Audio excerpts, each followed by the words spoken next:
Oke, perkenalkan nama saya Yesiri Nawanti Sinaga. Saya dari perwakilan kelompok kami ingin melakukan sedikit wawancara dengan Bapak Fernando. Di sini kami ingin melakukan wawancara Pak tentang apa saja yang ada di toko ini dan apa nama tokonya.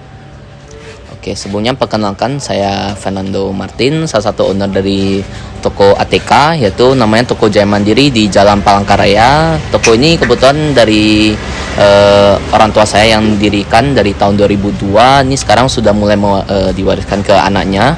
Anak-anaknya udah mulai urus. Kami di sini toko ATK ini alat tulis kantor ya, jadi menjual banyak peralatan alat tulis di kantor juga, kertas HVS gitu, tinta printer dan lain sebagainya ada juga, bahkan kalau sampai dekorasi ulang tahun ada. Itu lebih kurang kayak gitu. Kami di sini Jalan Palangkaraya sudah lumayan lama dan kita menyediakan grosir dan eceran juga. Oke, mungkin sudah kita dengar sedikit penjelasan dari Bapak Fernando. Jadi di sini ada sedikit pertanyaan dari kelompok kami. Jadi yang pertama itu Pak, kenapa Bapak berpikir untuk memasarkan dagangan ini ke dalam online?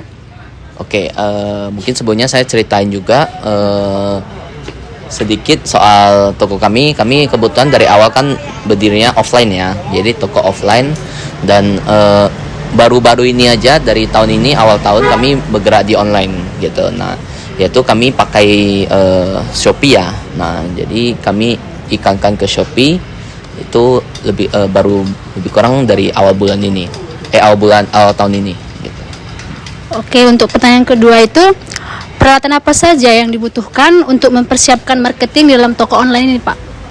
Oke, kalau kebetulan kami kan pasarnya melalui Shopee ya. Nah, itu lebih kurang kayak e-commerce gitu ya. Jadi paling kayak, karena di Shopee pasti kami butuh foto produk ya, kami kamera.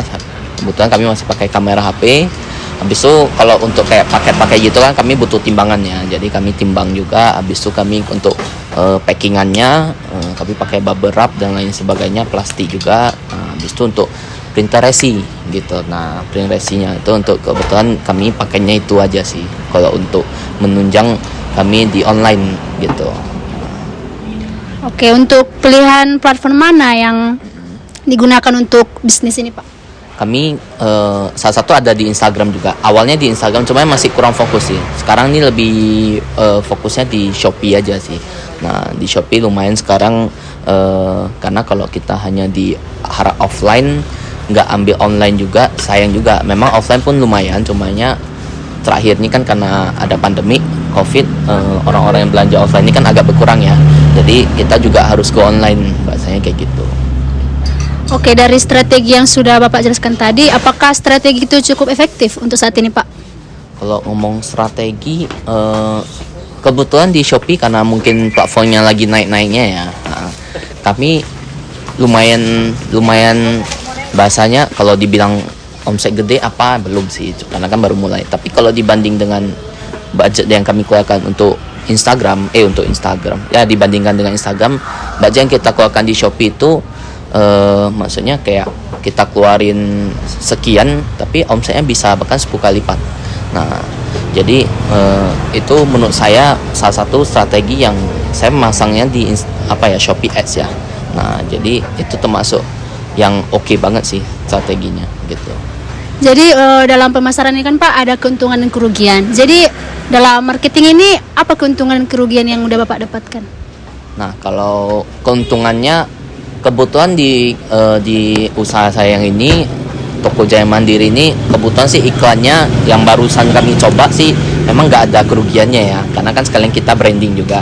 Nah, kalau dari segi untuk keuntungannya ya pastinya kita sekalian dapat kita penjualan, dapat omset, kita sekalian branding toko kita kan. Kita kan kalau di Shopee itu kan kita wajib kasih orang percaya juga dulu nih toko kami trusted gitu. Nah, kalau dari segi kerugiannya, sebenarnya kalau di bisnis itu kita gak boleh ngomong rugi, tapi lebih tepatnya kita investasi. Nah, jadi apapun dari yang kita keluarin dananya tapi gak menghasilkan cuan ya kita anggap tuh pembelajaran. Nah, jadi kita try errornya di sana gitu. Jadi kita keluarin uang. Oke, kami kayak di sebelumnya itu kan Shopee Ads ya, kami juga ada buatin voucher. Nah, buat voucher biar orang follow toko kita atau beli belanja pertama. Nah, itu kan kami bahasanya keluarin modal tuh. Nah, dia kan belanja aja dapat diskon kan. Nah, kita keuntungan jadi berkurang. Ada yang udah ngambil voucher tapi dia gak beli gitu. Memang gak kepake ya, gak terkurang. Tapi ada yang karena dia gabung ini gabung itu, banyak voucher potongannya jadi banyak, ya bisa jadi keuntungan kami jadi berkurang. Nah, tapi ya gak masalah, itu kan namanya kita bisnis, jadi awal-awal ya kayak gitu lah, lebih kurang kita berkorban dulu gitu. Jadi target pasar seperti apa lah yang Bapak inginkan? Untuk marketnya, kalau kebetulan kalau ATK itu kayaknya semua umur bisa ya. Kayak contoh anak TK butuh buku gambar, kami ada juga. Pensi warna ada juga. Kalau kita bilang masuk anak SD, SMP, kita juga ada alat tulis, pensil, pulpen dan sebagainya. Habis itu kalau kita bilang masuk ke anak SMA, lengkap juga. Perkantoran ada juga. Bahkan ke toko-toko fotokopi gitu pun ada. Kita bikin suplai-suplai ke toko-toko juga gitu. Jadi kalau bilang marketnya sih lumayan luas. Tapi kalau di online mungkin ke online anak muda sih mungkin ya. Kalau online anak muda, tapi mungkin orang yang berumur senior ya kita bilangnya pun udah mulai pakai Shopee sih sekarang.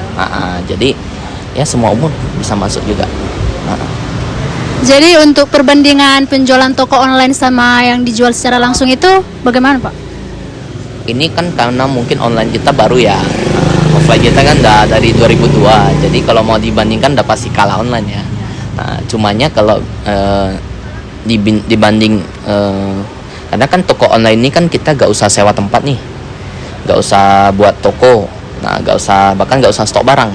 Nah, jadi kita modal untuk toko online itu gak terlalu besar. Nah, jadi dengan dibanding dengan omset kami yang di online ya bahasanya enak lah buat online gitu, karena kan nggak usah sewa tempat, nggak habis kos-kos ke sana gitu. Kita tinggal ngambil barang kirim pay aja gitu.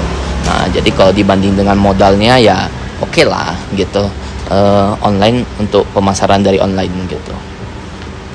Jadi bagaimana cara Bapak membangun atau memelihara komunikasi dengan pelanggan Bapak secara digital? Untuk digital, karena kalau di Shopee ini kalau di offline kita tetap maintainnya dari WhatsApp ya. Nah, karena dari WhatsApp itu kan memang customer udah banyak. Tapi kalau kita ngomong Shopee itu kebanyakan customernya itu ada juga beberapa yang bisa beli berkali-kali, tapi banyakan itu cuma biasa beli sekali habis itu nanti pindah toko gitu lah. Itu namanya ya di online Shopee sekarang gitu, saingannya kan banyak ya. Nah, cuma cara kami untuk biar customer itu tetap belanja sama kami ya, kami tetap memberikan pelayanan yang sebagus mungkin. Nah, dia customer baru check out dari Shopee, belum kirim aja kami udah bilang thank you udah order gini-gini. Nah, kami langsung proses gini-gini. Nah, itu satu. Udah siap belanja pun kami follow up lagi, ini barang udah sampai ya Kak, bisa bantu ratingnya gini-gini, ada masukan nggak, tuh lebih kurang kayak gitu. Nanti udah di rating pun kami bilang thank you Kakak belanja ya langganan gitu. Itu upaya-upaya aja sih, tapi ya kita lihat ke customernya sih. Tapi ya dari rate customer dari contoh 10 yang balik paling 2 aja sih.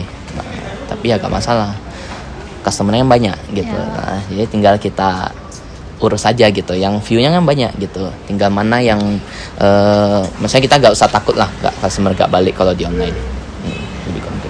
Jadi bagaimana cara Bapak mengukur keberhasilan dari strategi marketing ini Pak? Kebetulan teman-teman saya kan ada buka Shopee juga ya. Nah, saya nanya mereka nih, saya iklannya contoh budget iklan, saya budget iklannya misalnya 1 juta nih, omset saya 10 kali lipat nih, 10 juta bahkan lebih sih sebenarnya saya bilang. Nah, jadi saya nanya dia langsung bilang wah mantap kali ya bisa kayak gitu ya, sedangkan punya saya ini 1 juta baru dapat 5 juta. Nah, itu pun saya udah merasa hebat gitu, berarti lu lebih hebat lagi 2 kali dari saya kan. Dari sana mungkin saya mengukur keberhasilannya. Nah, itu lebih kurang kayak gitu, karena memang bisnis online itu wajib ada iklannya, modal iklannya harus ada. Nah, itu lebih kurang kayak gitu.